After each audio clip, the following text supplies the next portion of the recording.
Hey, it's Dr. K. I'm a California licensed naturopathic doctor and certified sacred medicine woman. Welcome to the Divine Woman Wellness Podcast. This is a show about whole body wellness that is going to support you in finding alignment with your body, mind, and spirit. I believe every woman should have a deeper understanding of her body and soul, and my mission on this show is to guide you through learning about your body, how you can shift your day-to-day life to support health and wellness while connecting to yourself on a deeper level. These episodes are rooted in naturopathic medicine, vitalism, biohacking, and mysticism, and will guide you towards well-being in body, mind, and soul. Thank you for being here. Let's dive in. Hi, and welcome to another episode of the Divine Woman Wellness Podcast. I know I've been absent for a little while, and I just needed to take some time away. We had some family stuff going on, some losses, and I needed to practice some self-care. So here I am, back, hoping to release weekly episodes for you. And today I just wanted to talk about something that's really important to me and that comes up a lot in practice. And for me recently, it's come up a little bit. Well, it's come up a lot because, that was part of the reason why I took some time away, because I was getting triggered. So today's topic is trauma and what do we do about it, and how does trauma relate to healthcare and your health in general. So I see a lot of patients that have a history of trauma, and really with that history of trauma, that can actually embody within the body. There's a whole book written on it, The Body Keeps Score, which is an amazing book. I highly recommend reading it. Little trigger warning, it does discuss people's trauma history, and so some of the stories can be a little bit triggering, but it is a great read. I'll make sure to put that in the show notes below. So because the body keeps score, it's really important to address those emotional traumas, psychological traumas, whatever traumas they might be. I think a lot of times, especially in healthcare, trauma gets overlooked unless it is an acute current trauma, like something actually happened now. Historical trauma is generally left to the psychology department or the psychiatrist's office. In my practice, I value listening to people's trauma so they get the experience of unloading and really just letting go in a very non-judgmental space, but then also taking into consideration how is that affecting their body and their physical health, right? So personally, I've always had that theory, especially with autoimmune conditions. Why are we on auto-destruct, right? Which is really what an autoimmune condition is. And I do think in some instances, autoimmunity is a very severe manifestation, a physical manifestation of an unhealed trauma that has led us to an auto response and an auto-destruct response. And I think that's a very severe way of looking at it. And obviously not all autoimmunity is related in that way. But that being said, some autoimmunity definitely is driven by, or maybe not, or maybe is hindered from improving because we still have this internal dialogue with trauma. So rather than rehashing the story over and over again in narrative type therapies, I've found a great therapy that I actually found out about from Catherine Zankina, her Manifestation Babe podcast. She talked a lot about rapid resolution therapy, and rapid resolution therapy is something that I have recommended to a lot of my patients, and even some of my patients have had benefit from just going to their website and listening to other people's sessions. So what's different about rapid resolution therapy? Well, it's in the name, it's rapid. So instead of a narrative therapy type or CBT type therapy, it actually helps you reframe and reprocess the trauma in a very short period of time. And it doesn't require you to rehash the story over and over and over again, which is one of the reasons why I like it so much. And especially because I do work with a lot of patients that have diagnosed PTSD or complex PTSD.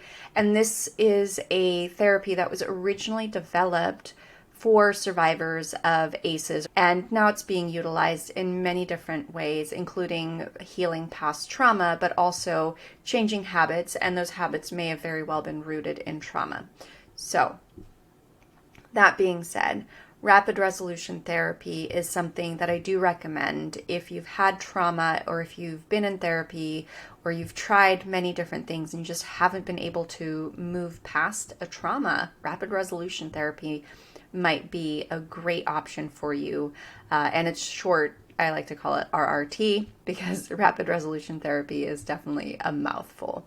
There are definitely other options available. A lot of my patients also have a lot of success with EMDR as well as with neurofeedback in moving through. And I just want to highlight, no matter what the modality is that you utilize to move through a trauma, it is important that we acknowledge that we have trauma, big T, little t trauma in our past, and to actually make a change, right? We can't change the past, but we can affect the future. And by using these modalities, we can affect the future and the way our body responds. So why am I talking about trauma? Yes, I mentioned the body keeps score, but what does that actually mean? There's the understanding or belief that trauma gets stuck either in an organ, in the fascia, in the body system. So that's one way of looking at it.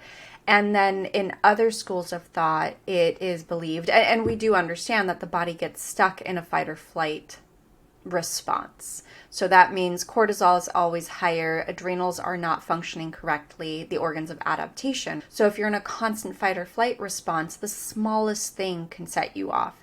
Think about it this way. If you're sitting there and you think you're relaxed or it's quiet and suddenly you hear a noise and you're like the cat to the ceiling, all the way up, that is a fight or flight response. So people with PTSD, CPTSD, I can't ever say that right, complex post-traumatic stress disorder, we'll just use the long form here. People with a trauma response, the smallest thing, whether that is taking a new supplement, a new food, their body can hyperreact. And so in order to move through the trauma and move through what their body is going through, it may be really, really important for them to actually clear out the trauma, to actually move out of it. Now, another form of this is multiple chemical sensitivity. And I see this a lot with my patients that are just hypersensitive to everything, including foods. And Annie Hopper wrote a great book, Wired for Healing, which is another approach or another way of looking at traumas that are inflicted on the body. And this one is from a repeat trauma from exposure that was toxic. So our limbic system, our emotional system gets trained. Anything new, or if we are in the slightest bit anxious about it, is a trauma or a traumatizing event. So must keep out. So that then increases the hyperreactivity. So in Annie Hopper's theory, she uses DNRS, which is a neural retraining system, to retrain the limbic system of what is friend and what is foe. So it desensitizes the person and their reactivity. Now, taking all of this into one, when we have somebody with a trauma history, big T or little t, and they have a toxic exposure that's predisposing their system to be hyperreactive. So now we have a very overreactive limbic system, and internally, physiologically, their body cannot make sense of what is friend or what is foe. And because of survival instincts, physiologically, we're going to err on the side of caution, so more foe than friend, even when things are friendly. I'm sure all of us have had a situation in which maybe we're really stressed and somebody said something, and even though it was meant very kindly, the slightest change in tonality or whatever, the words that were used just triggered us or set us off. Well, it's like that. Just imagine the body is trying to heal. You're trying to reestablish parasympathetic dominance. That means the rest and digest dominance.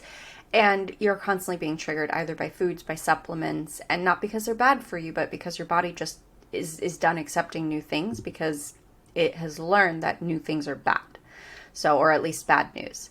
So it's really important to clear out these triggers, these traumas, so that physiologically the body can release that fight or flight response and get back into understanding, okay, this is parasympathetic. And it all does tie into vagal theory as well, which is another school of thought. There's the trivagal theory, which actually looks at the vagus nerve and its three different branches within the nervous system, where trauma gets stuck and triggers the vagus nerve, and then that triggers other things. So there's lots of newer theories, older theories that tell us that trauma just is not good for health and well-being. So I will say I probably recommend rapid resolution therapy to all of my patients. And the way it works is it does help remove things like negative beliefs out of the mind, and it helps you reorganize and see new possibilities. So it actually helps you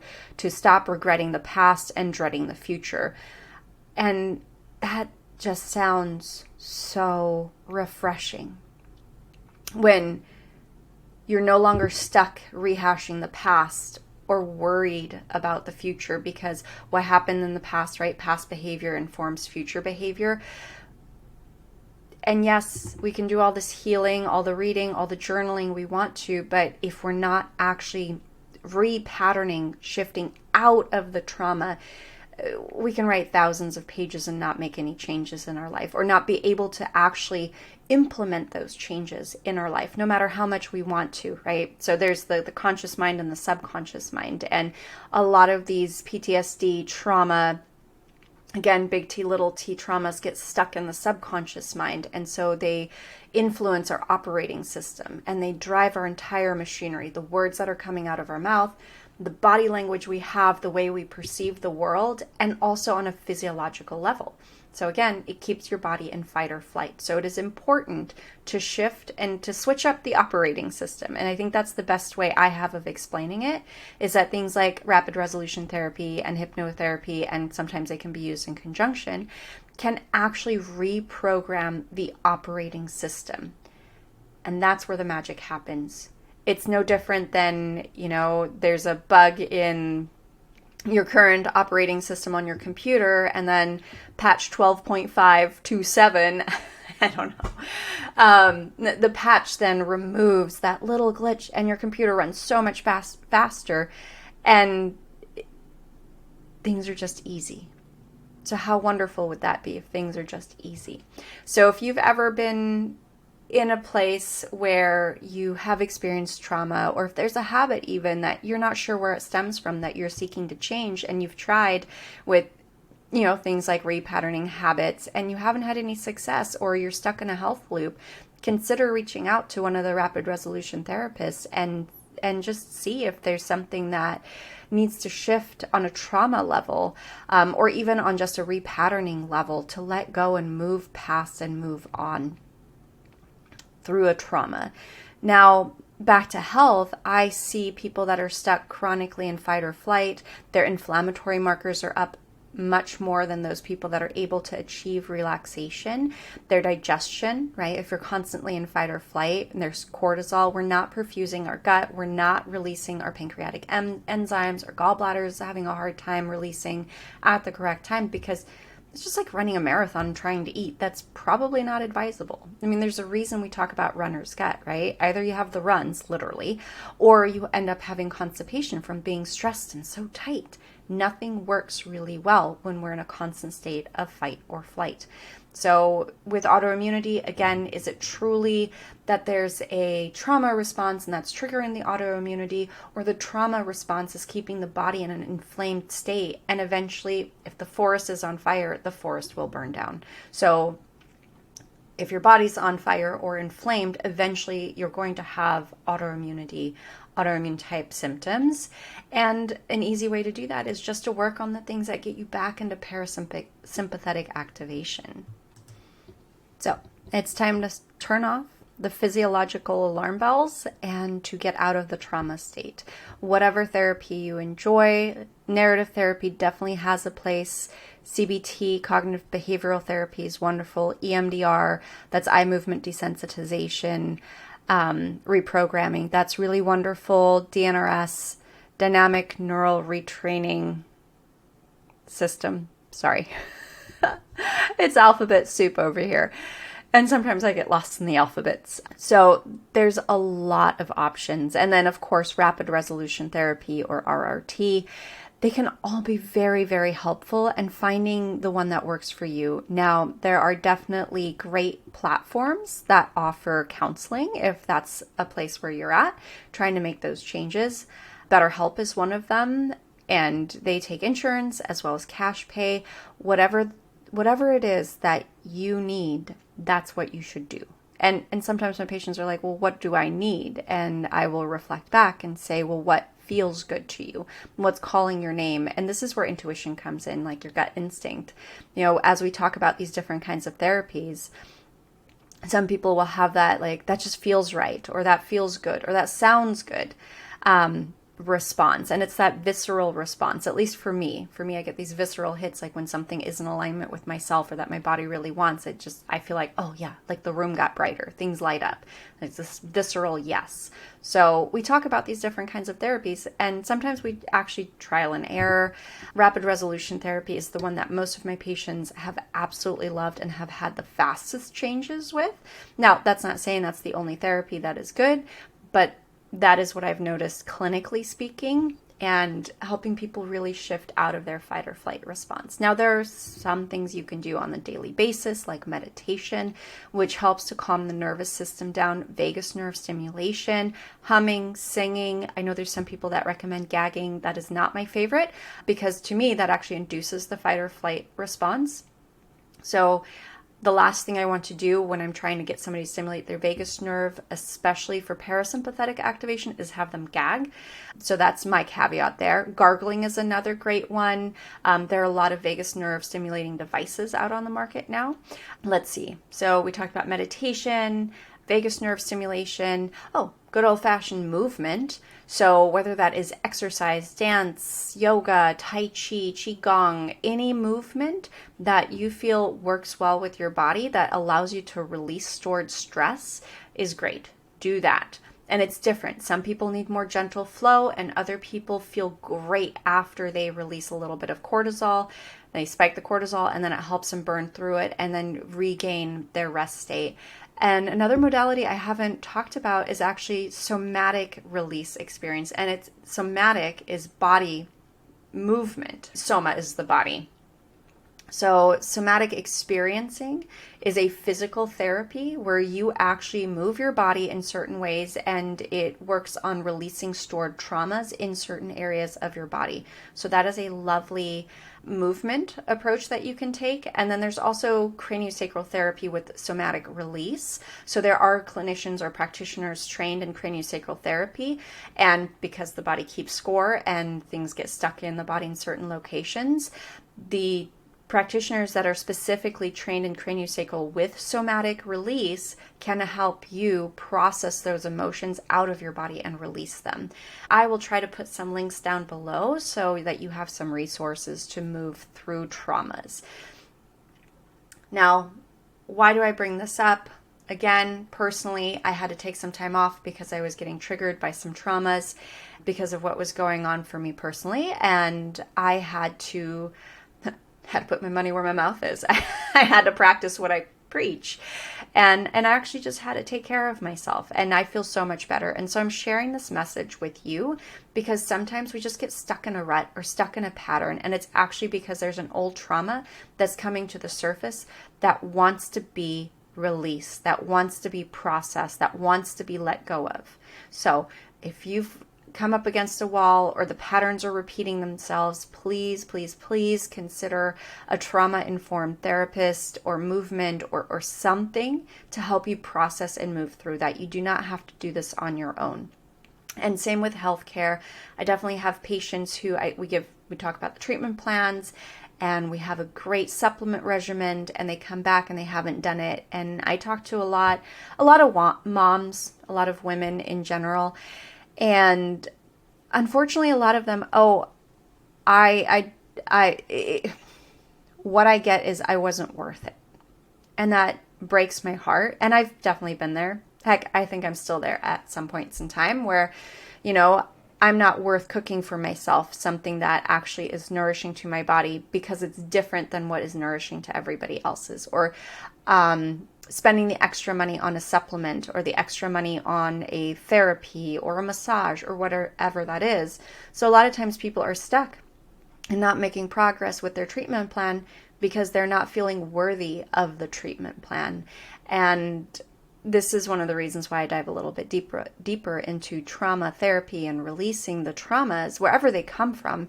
And it could have been something that was innocently said as a passerby or by a passerby in childhood, and it just stuck with us. Like somehow we're not worth it, or everybody comes before us, right? I think a lot of moms are struggling with that. So I think it's really important, if you're finding yourself in those shoes, to figure out where is that coming from and not doing it by yourself. So figure out, okay, which type of avenue do I want to explore? Do I maybe want to do trauma-informed yoga? Do I want to talk to a therapist? Do I want to try this rapid resolution therapy?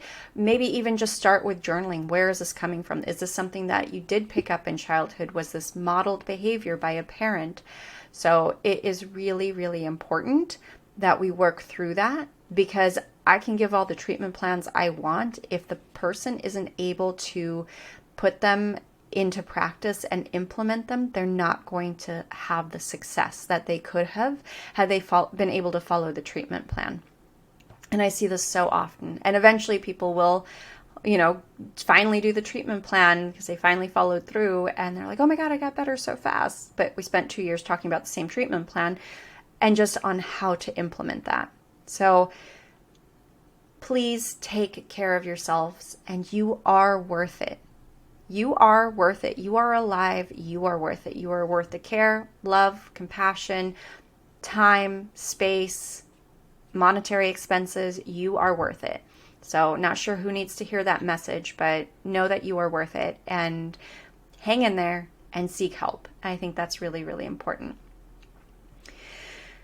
All right, so I think we're going to wrap this episode up. I know today was a little bit of a heavier episode, talking more about the mental, emotional impacts on your physical health, and we'll probably be diving deeper into some of those topics as we continue, or as I continue the podcast.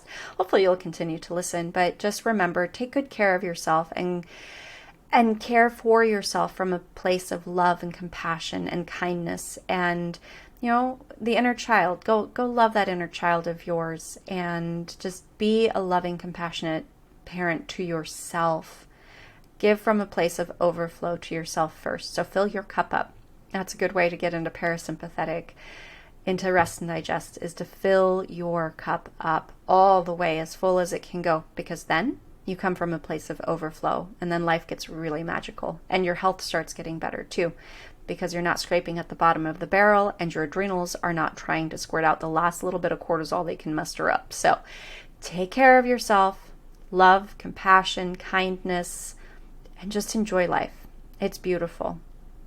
On that note, I do have a couple of openings in my private practice, and I've shifted things around a little bit in my private practice. I have some openings in my coaching business, and I've been working with patients for so long, and what I've noticed, those patients that come in on a weekly basis just to touch base on their treatment plan, on their dietary modification, even just troubleshooting or something came up, those patients just make progress so much faster versus the patients that come in every 6 weeks, quarterly. It takes a lot longer because there's more downtime in between.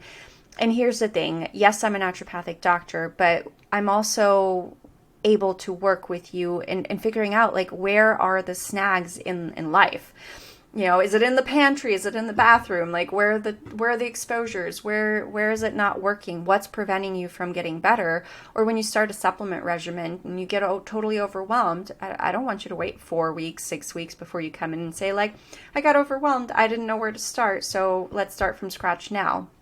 Because of that, I have actually developed a 3-month health coaching program that I'm just launching now, and I have 2 spaces available this month, and I will put the links down below to apply. This is by application only. I want to make sure that this is a good fit for both of us, just because I'm going to be putting in a much bigger time commitment, because I want to support you on a more ongoing, regular basis. Kind of think of me like a life coach with a doctorate degree. Because there are so many things in the foundations, the lifestyle medicine, where the magic is at and where really the healing begins. It's not just in the supplements. So just make sure you access the link down below if you're interested in my health coaching program. That's a 3-month container, and it's a one-on-one container. So it's private, it's you and me. And the only other thing that I wanted to make mention is my 28-day gut and hormone reset course is actually so close to launching.